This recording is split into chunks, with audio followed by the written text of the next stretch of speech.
Socializing 65. I had a thought which I wanted to share.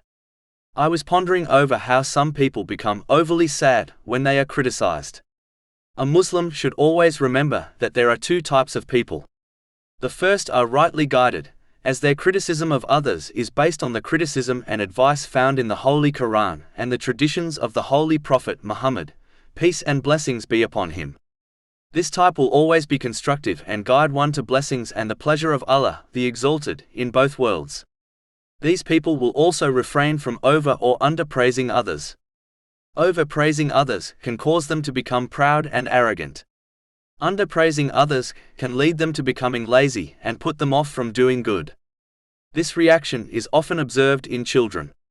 Praising according to the teachings of Islam will inspire others to strive harder in both worldly and religious matters, and it will prevent them from becoming arrogant.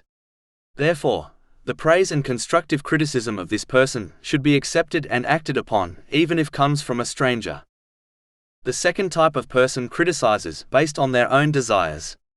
This criticism is mostly unconstructive and only shows one's bad mood and attitude. These people often over and underpraise others as they act based on their own desires. The negative effects of these two were mentioned earlier.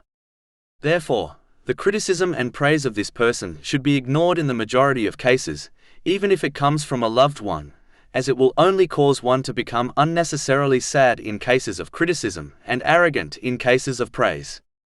It is important to remember that a person who overpraises others will often over-criticize them too. The rule one should always follow is that they should only accept the criticism and praise based on the teachings of Islam.